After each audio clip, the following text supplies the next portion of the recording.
Every climber on this planet should be working on the strength element of climbing for a good portion of the year.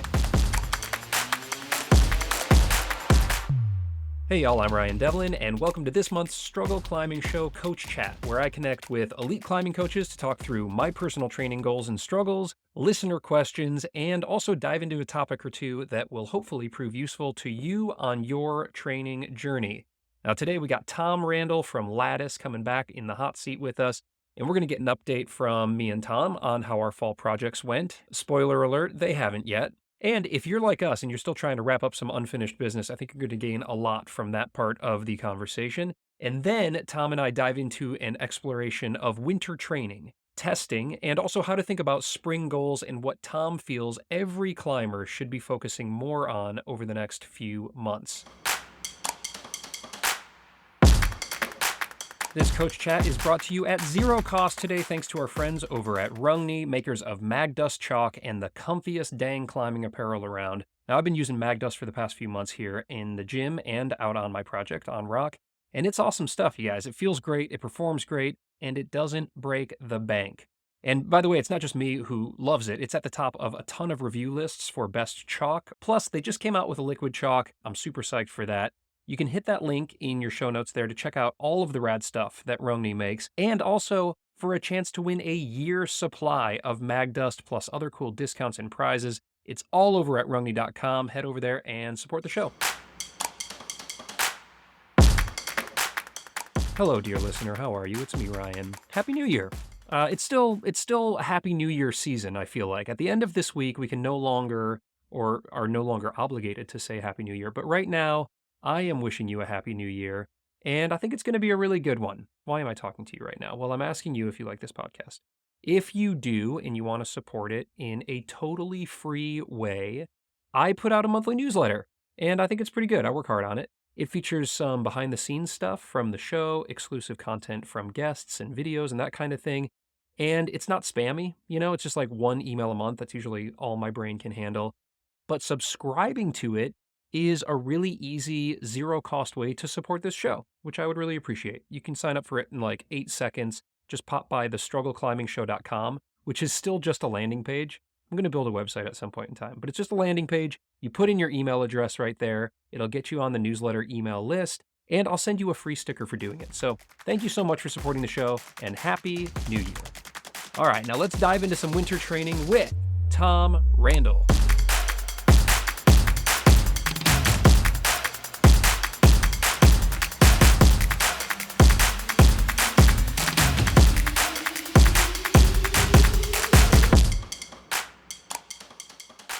I kind of barely know what day of the week it is at any point, really. Yeah, totally. I just reference whatever's in the calendar and go, oh yeah, I should be doing that today. Oh my God, especially over holiday break, with the kids off, like I completely lost track of reality. There was no Tuesday. What's Tuesday? It's just like another day of madness. Yeah. Well, I think probably the best place to start is maybe picking up where we left off on our last chat, which was late October. We were both heading off after a good focused training block to take a shot at our projects.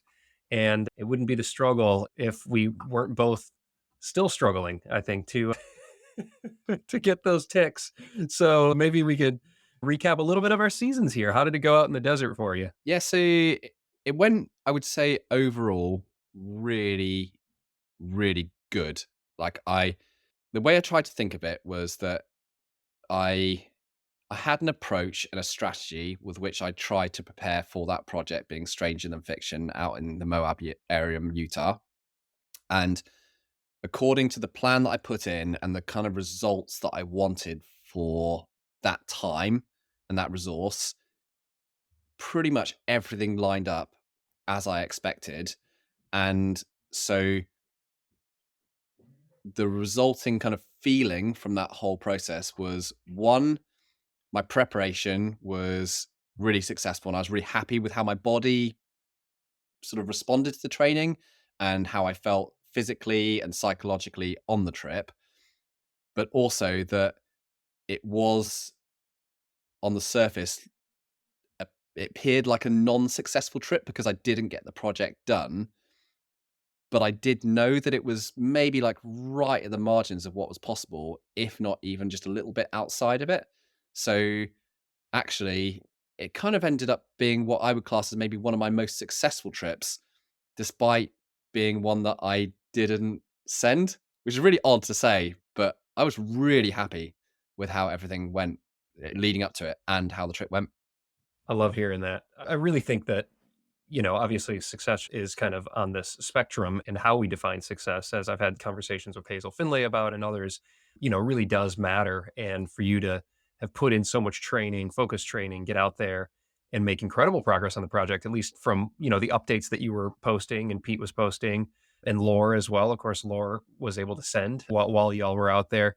It looked like you were really dialed in and really fit. And that route, for those who haven't been following along, if you got to check out Stranger Than Fiction, I mean, it seems like it just throws everything at you. And so, yeah, I'm curious, where you felt you made the most growth or the most progress, or maybe anything that surprised you about the route. Yeah, so I'd say that the thing that I learned with this trip, and one that I think others should probably always be aware of if they're going to try a project, which is very much in the what I would call the sort of full bore power endurance range, where you basically don't really have any rest moves on the whole route, and it's pretty much full on from the base kind of to the top. Is that with this style of route, if those boulder problems are pretty hard for you, the nature of the fact that they're all stacked on top of each other and you don't get proper recovery to enter into the next section and then have a margin for error because you've recovered and you're ready for that next section of 4 moves, 8 moves, 12 moves, is that you are going to feel really battered after every day of projecting it on it. So you probably have to set your expectations that rest from your projecting days is going to have to be quite high on the trip. And secondly, is if you're not able to get your bouldering grade a good, comfortable margin over the crux sections, you're probably not going to link it all together. Because what I found on that trip was that on that particular project, if I'd had, say, 2 or 3 quite good rests on the route where I could have got a lot back, I think I would have had a chance on it. But my bouldering grade when I went on the trip was adequate to do all of the boulder sections and climb them relatively quickly, put all the sequences together, but it wasn't adequate to go, oh yeah, that's kind of like semi cruiser on these boulder sections. It was just always right until the last day that I had on it. Whoa, that's full on. And that's not enough if this thing is going to be all out power endurance. You need more margin for error. Yeah. Yeah. Well, I've been experiencing that in my own way on my own version of Stranger Than Fiction. And I think that was also apparent just in a great interview that you did with Lore after they sent, in talking about how they worked really hard to bring that bouldering grade much higher than kind of each individual section would require. And it was still obviously a multi-year project for them. And then also seeing Pete, almost come off on the last couple of moves, which didn't look like particularly hard moves, but you're just so flamed by the time you get through all of that other climbing. So, yeah, I think that's maybe a good takeaway or segue, at least into a little mini update on my project. And by the way, congratulations. I mean, you trained your ass off. You went out there and you gave that thing hell, and I'm sure have a lot of muscle memory. What do you think of, before we shift over to mine? What do you think of unfinished business? Is this one where like you got to get back to it, or are there 700 other things on your list and maybe you'll cross paths again? Yeah, it's definitely in the high prioritization zone. And I've kind of worked out a partner for next year to go back and which month I'll go back next year. So that's kind of where it's fit. But I do leave it as being a sort of a floating moving item. And I'll always discuss that with partners and say, hey, if I'm not feeling it 3, 4 months out, I might actually defer it to the next year, or if I'm not feeling quite ready for it. Because what I have learned is if you don't go back to the second season and you're in the right shape mentally, it can be a lot harder and you can start to dig yourself a bit of a hole. So it's almost better to just park it until you are in the right place, because it's hard to go back and not perform as well the second time on it, even though you might still learn things. So I think you have to be a little careful of that, even if you're a total, mindset Jedi. It's something to be aware of for sure.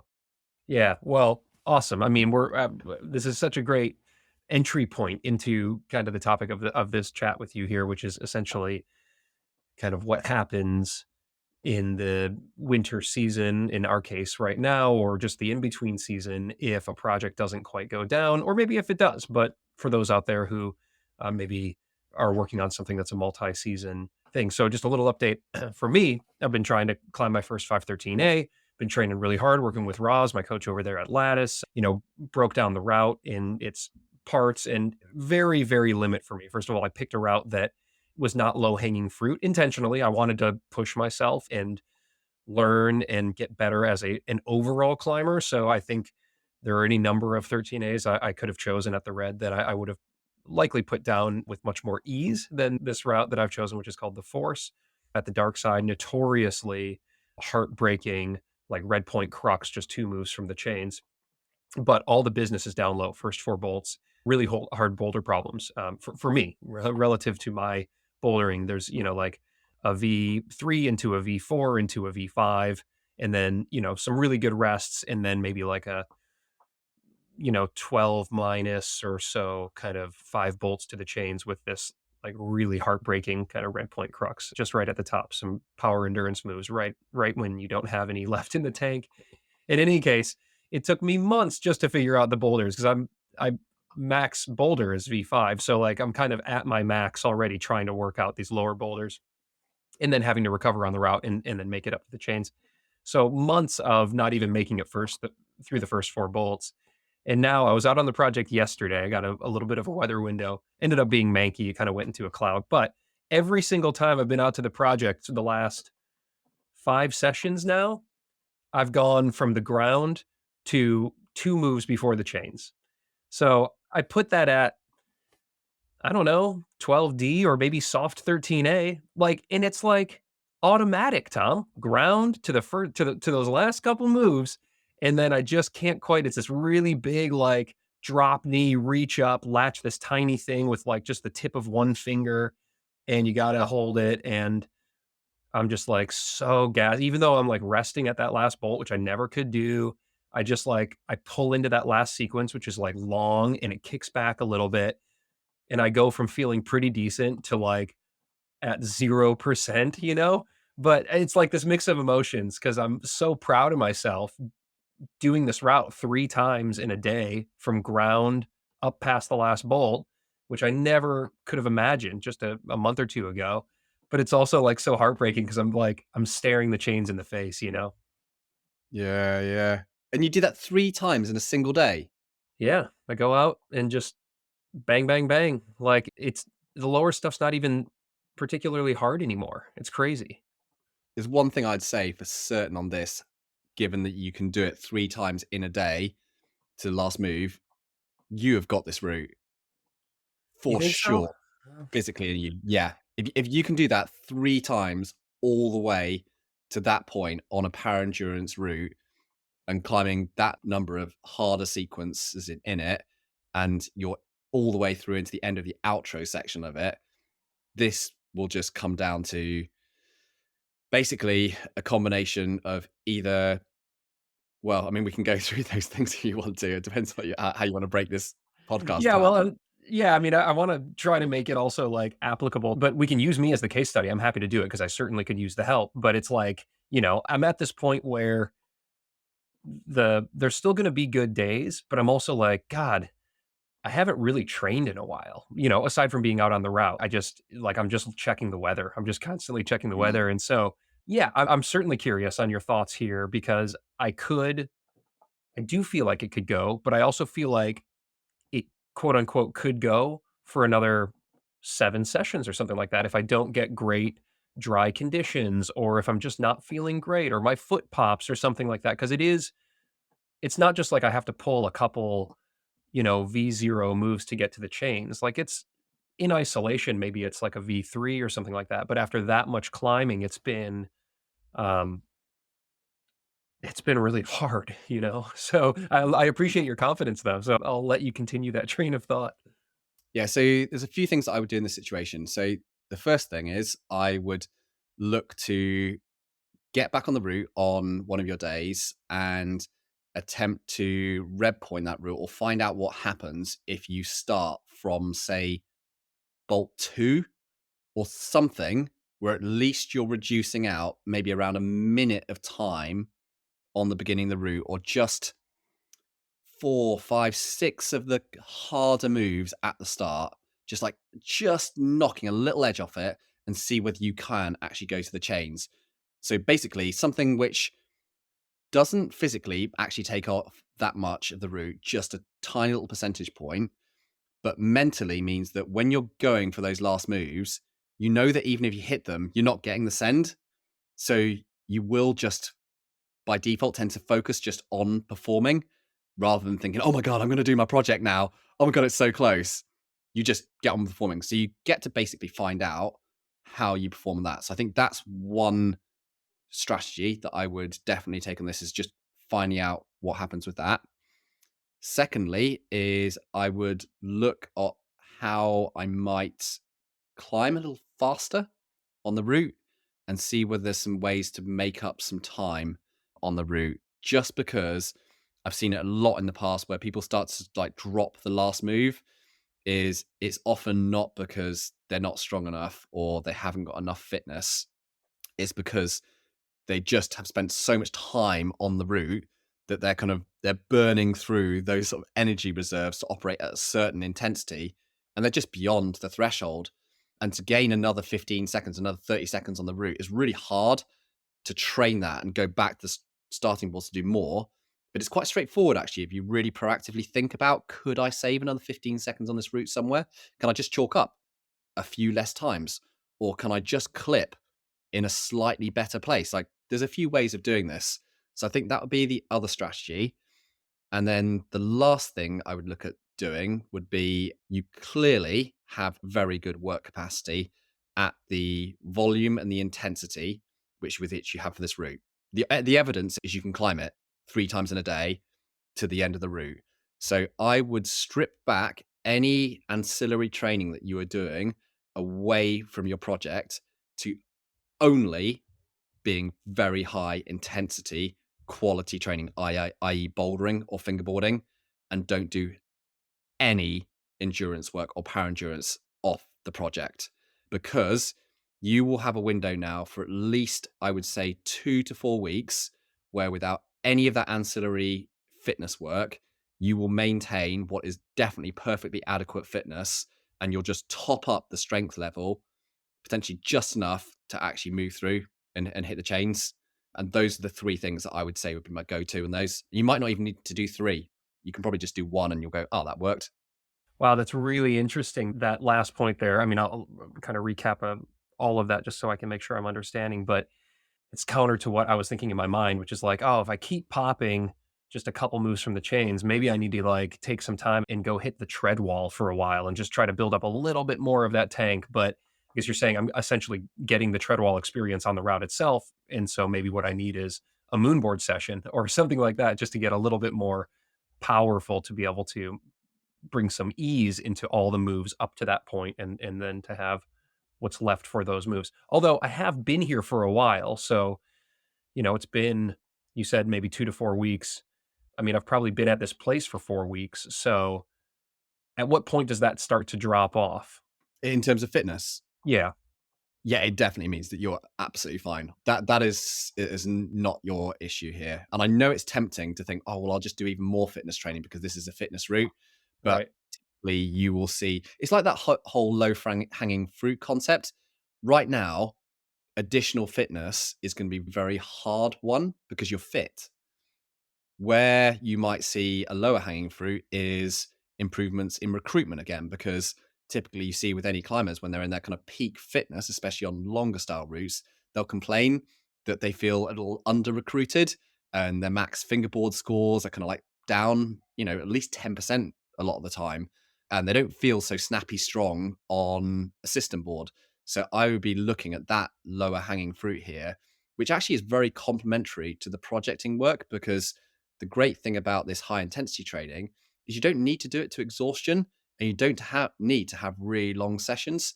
So I wouldn't be going and doing things where I'm like repeatedly doing, 5 hard moves on a moon board or a kilt board or whatever it is, system board, then dropping off, taking 30 seconds, 5 hard moves, 30 seconds off, 5 hard moves. None of that at all. It's just try a really hard problem, quality attempt, take 5 minutes plus to rest. Now try another other hard problem. Just getting really recruited up, getting really good at that particular angle and that style of hold, that size of hold that you've got on your project. And that's what I'd be doing. Yeah, I love that. Well, I really like that as it I think supports also kind of the mental side of what I've been experiencing on this. And this speaks to that first point that you made, which is, hey, take the send pressure off, jug up a couple bolts and just try to quote unquote, send from there. But you're not getting the send because I think I mean I am in my head now. I recognized yesterday when I was out on the project, and this only has just started seeping in, that I'm starting to feel kind of stressed by it. I've been enjoying the process. I've been loving the whole thing. And then just yesterday, I was like, God, I kind of feel like I need to be here rather than I want to be here. And I left the crag after talking to the buddies that I was out with who are stronger climbers than me. And, their advice was like, look, today wasn't a great day and you kind of like forced it. And you did great like you always do, but maybe kind of forget about the send for a minute, get back into some training. And then, like, when a beautiful day comes up and you're feeling good, then like come out and give it a go. And like it'll probably go. And that kind of was almost like a big sigh for me, just hearing that and thinking to myself, like, yeah, maybe I could do that. It's just 2 hours away. But I didn't want to lose all this progress that I've made. And so just hearing what you're saying there is like maybe they're one and the same. I can tuck back into like a couple days a week on the system board at my gym and have fun with my friends doing that. And to your point, do one problem every 5 minutes and hang out for an hour and have a good time without undermining that great weather day that pops up on, next Tuesday that I can get out to. So yeah, maybe that supports it because I think mentally I have been a little bit fatigued. I put some Yeah. pressure on myself. I've also made it very public, like, oh, I'm gonna, this is my thing, and like I'm doing the podcast about it and all that. So I think maybe giving myself the permission to just go back into like some fun training and take a stab at it when the conditions align could be great. I also think the other way of sometimes looking at projects when you might be mentally finding it a bit harder, or you're not quite sure whether you've still got it in you, or if you have a break, or whether you've even been, successful as such, is to, I suppose, not I suppose like reframe, but kind of just talk to your former self and say, if I spoke to Ryan from 6 months ago and said, right now, if I gave you a 12D, let's say, to the point you've got to, or a soft 13A, do you think right now you could climb a 12D 3 times in a session back to back, or climb a soft 13A 3 times back to back in a session right now? And I think your answer would be no. And then if I Hell no. said, how about if you went and did a training cycle and you worked really hard on it, and at the end of that training cycle, you got to where you are now and you did get to that point? I think almost all people go, yeah, that'd be absolutely brilliant. I'd be really happy with that. So it can be in climbing and perhaps lots of things in life or other sports, is that the line between what is classically defined as success versus something which isn't often defined as success is just so narrow that we lose sight of the fact that ultimately you've been very, very successful with the results that you've generated from this past training cycle and how much time that you've put in it. And I think that's important to recognize, because then you basically stay in this mindset where you go, ah, I am actually enjoying this and I am getting a lot out of it. And that's what I always want to remind to everyone out there, is that all the people I see who are really good at projecting long term, year after year, decade after decade, have this very similar mindset with their projecting. They are able to see the kind of smaller successes that come out of things, even though on paper you can't make a all singing, all dancing social media post about it, or you can't put it on your 8ANU tick list. Just sorry, that just isn't in that category. Not yet. Right, right. No, I appreciate that. I love that perspective too, of just like looking to my kind of 6 month ago self and asking that question because no doubt I would be and am incredibly psyched for the progress. The hardest grade that I've climbed to this point was a year ago in January, which was a 12D. And it it was a mega project. And, to now essentially be doing, that I think actually a much more challenging version of that climb now, uh, as often as I am every time I go out has been pretty mind blowing to see the progress. So it's absolutely a success. But then only just yesterday was I like, oh God, I'm feeling a little stressed about this thing. So it's Mm. nice to have that recalibration of where I'm at and the expectations. And then take that psych into like this winter training block, which I think is a great segue now for us to talk about. Maybe we go from specific to general because people listening right now, whether they did the thing or they didn't do the thing, have, depending on where you're at in the world, likely a couple of months here before the spring season is upon us. And does it look wildly different if you do the thing versus if you don't do the thing? Yeah, it's a good question. I think a lot of it all depends on the timescales that you have for the next part of the year when you want to be in good shape and projecting again, whether it's returning to the project or doing a new project. So timescales are always going to depend on the approach because some things take a lot longer to train.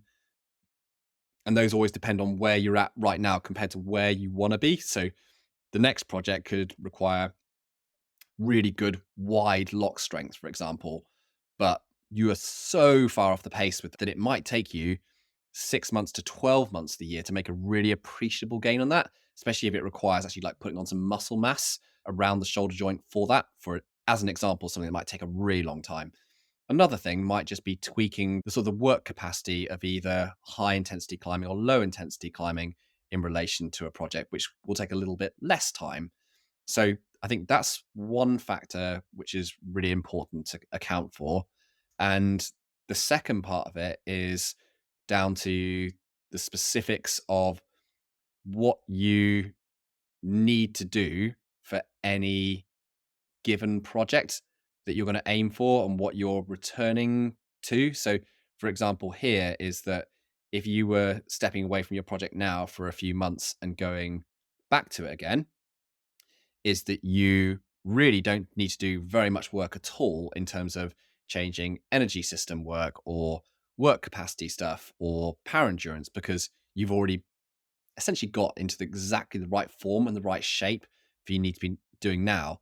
So you may well actually go back into a training cycle, which almost looks a little bit more like a maintenance cycle, like a low key maintenance cycle that will have another build phase back into peak shape, but will very specifically target a couple of things which you might identify as being key limiters in why you didn't send.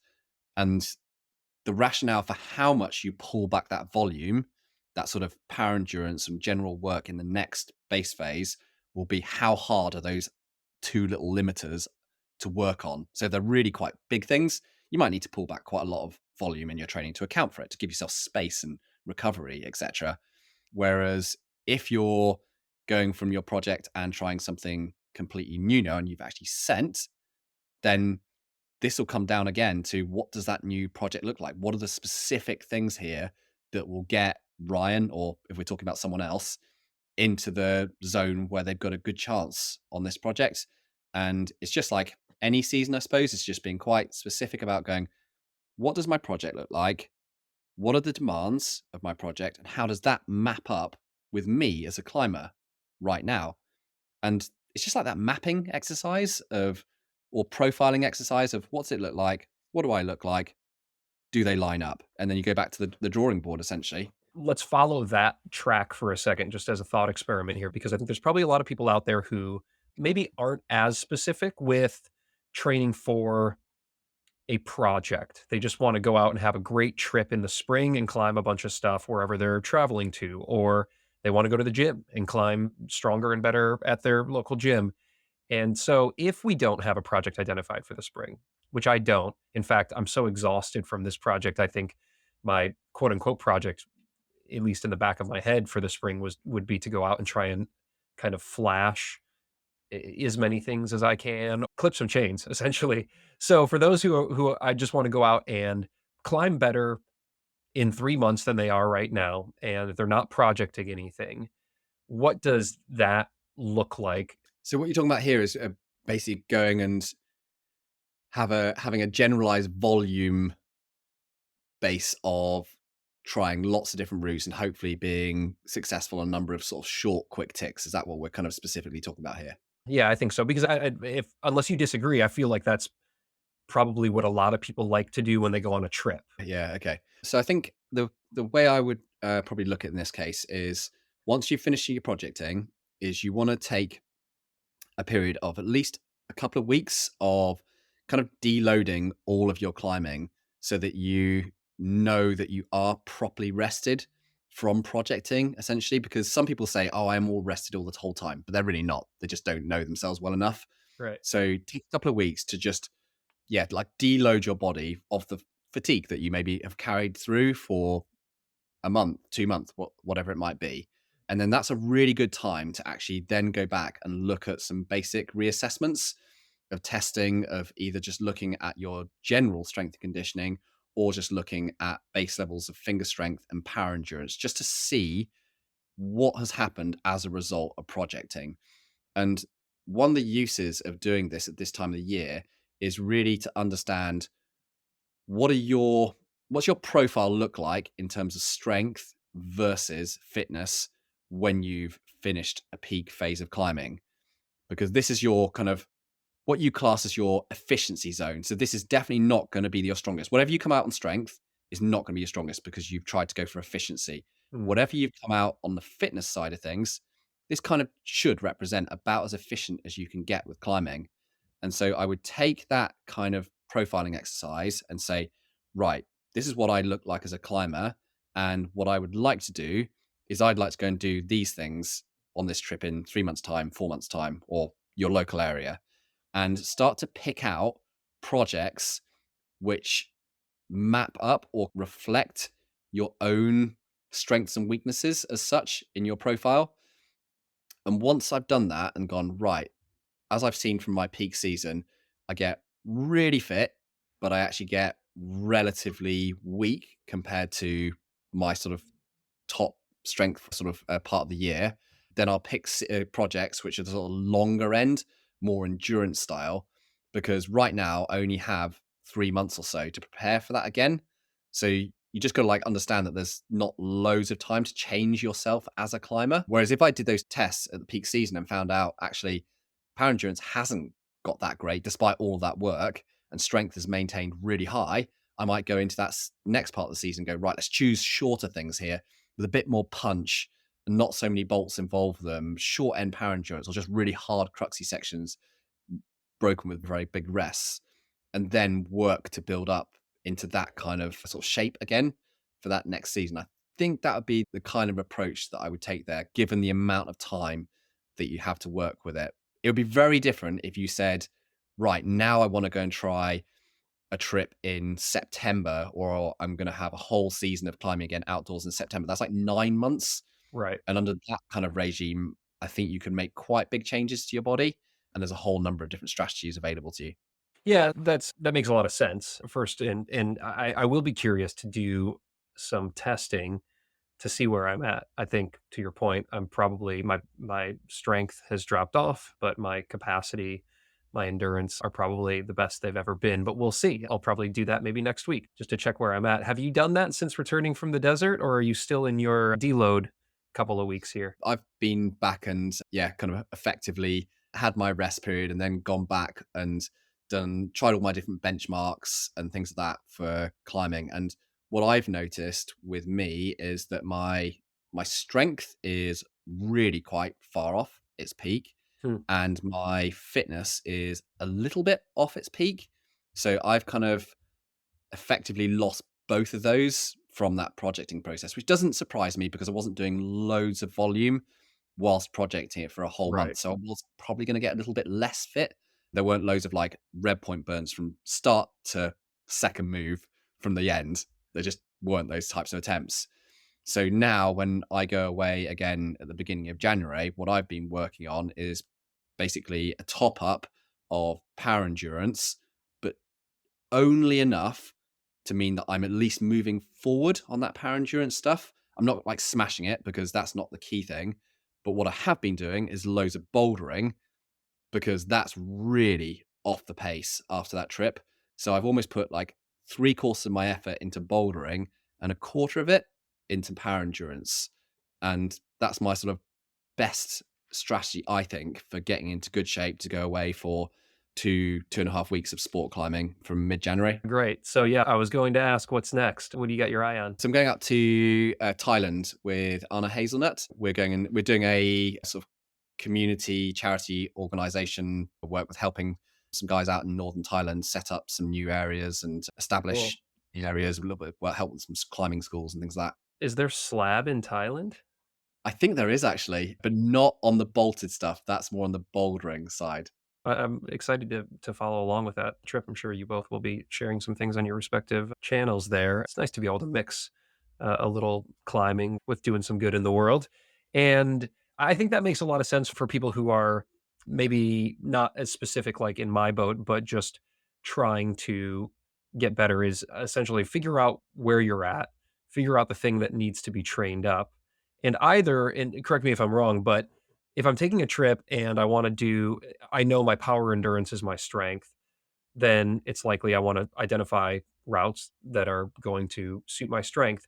What if I am not taking a trip and I'm just entering into this block saying, okay, I want to just get better as a climber? Then does the calculus flip and you say, well, I'm going to focus on my weaknesses almost predominantly, or do you like to still continue to build up those strengths? But yeah, so in that situation, I would very much go back to what is a sort of fundamental building block of climbing performance, which is strength. And every climber on this planet, pretty much bar no one, should be working on the strength element of climbing for a good portion of the year. And the only times to really pull off that strength work, where it's really sort of stretching the body as such, is at times when you're trying to get into peak shape, because you can't combine loads of strength training and loads of power endurance or strength endurance climbing. It just increases your injury risk or the amount of recovery you need for most climbers. There are exceptions with that. With the elite, they can do a little bit more combination of it. So yeah, a lot of the climbing population globally should be considering a big part of their base year, a big part of their year when they go back to base training, they finished projecting as addressing those key strength elements within climbing. And that can be just, the finger strength, what contact you're able to put through your fingertips on the wall, but it can also be arm strength, it can be shoulder strength, it can be back strength, it can be core strength. There's lots of elements of that.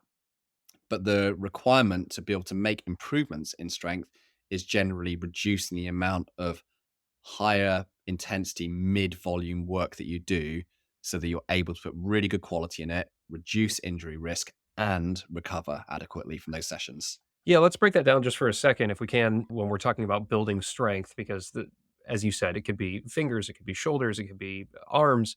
We're talking about if it's more of a kind of a lifting routine, you're talking less reps, higher weight, right? So less volume, higher intensity.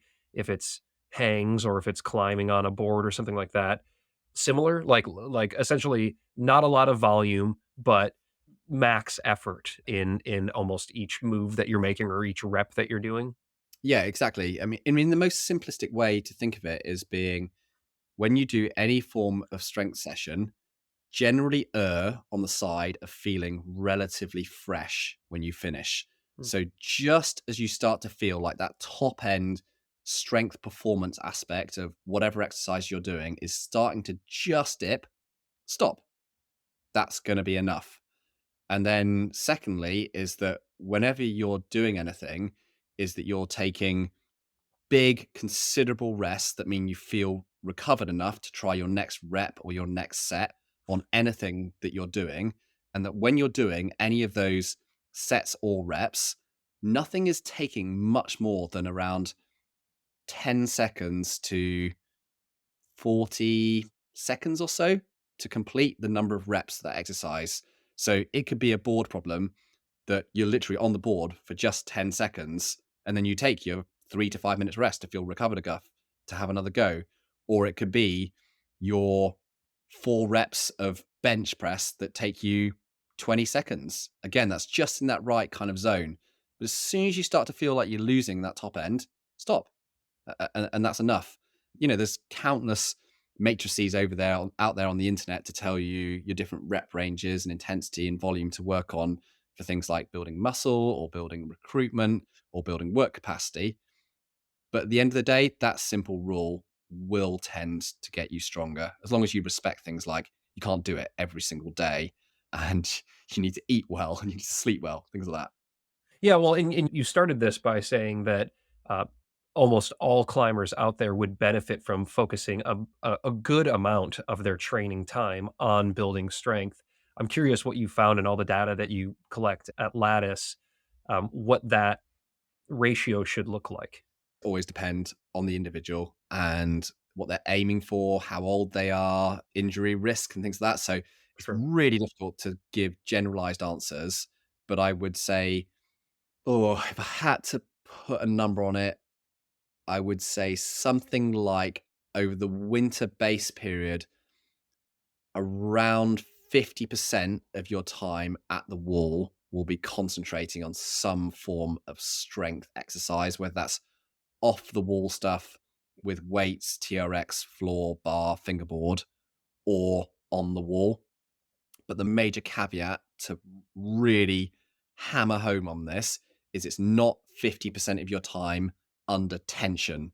It's 50% of the time at the wall. So what I mean by that is if you have a 1 hour session on the kilter board, for example, you may actually only be under tension, like on the wall for your 1 hour kilter board session for 5 to 10 minutes of that. Right. It really shouldn't be anymore. So don't take what I said there as being, oh, it's all activity and under tension. It's just the amount of time, broadly speaking, that you're assigning to that activity. And I would say it should be about 50% of your time should be based around strength stuff, Yeah, given that so you need to. contrasted with, like, if you're arc training, an hour session might be 45 minutes under tension because you're doing a 20-minute, a 5-minute break, or a 10-minute break, another 20-minute, whereas if you're on a moon board, to your point, it's 5 or 10 minutes because 'cause you're ripping really hard moves for 10 seconds and then taking 5 minutes off. So 50% of your time at the gym, at the wall, you're saying building strength. That could be hangboarding, that could be doing weighted pull-ups, that could be doing bench press, deadlift, it could be a moon board. So short, super high intensity bursts of effort. The other 50% at the wall or at the gym would be working in everything else. And what does that typically kind of break down to look like? Yeah, so I'd say that would be a combination of very low end endurance work that you might be doing, especially as a route climber.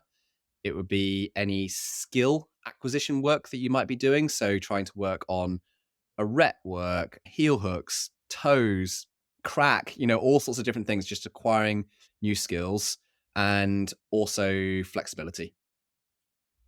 Which is something, by the way, I've been working a ton on since we last talked. So I've got some great success stories from how I'm able to rest on the wall now with my hip mobility based on all the stretches that you've been having me do for the last 6 months. So I appreciate that. I will underscore for people who are watching that the flexibility, the mobility exercises really do pay off on the wall if you just stick with them.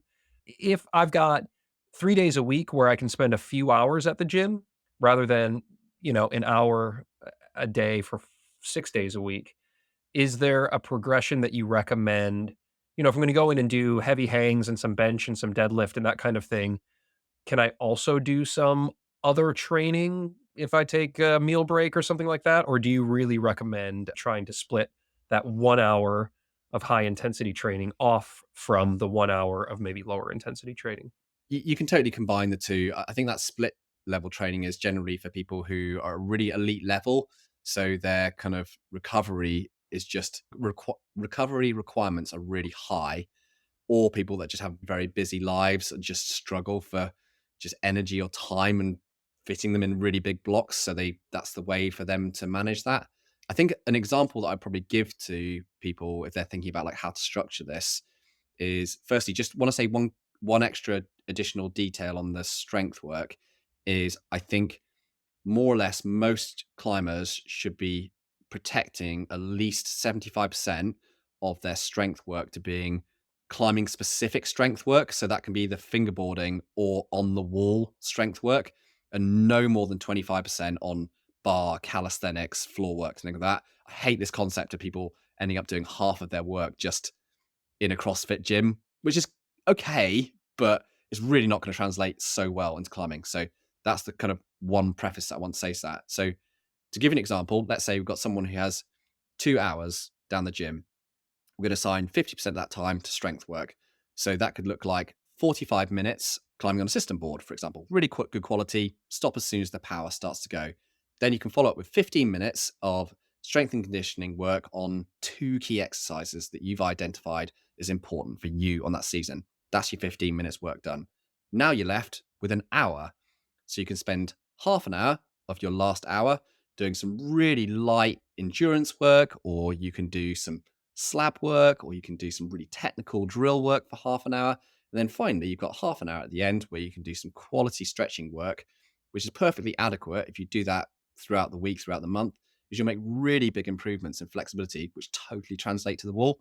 So that's how I would tend to break down something like a 2 hour session.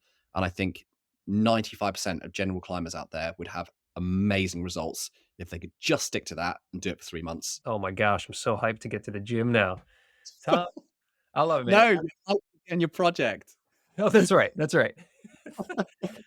Okay, I'm hyped for both. I'm gonna get to the gym and I'm gonna get out to the project. Buddy, I'm glad that we're back in the seat here. It's great to connect. We had to take a couple months off to go get very close, but not quite do the thing. But it wouldn't be an enjoyable process and rewarding outcome ultimately if it wasn't a struggle. It's the way, isn't it? Gluttons for punishment.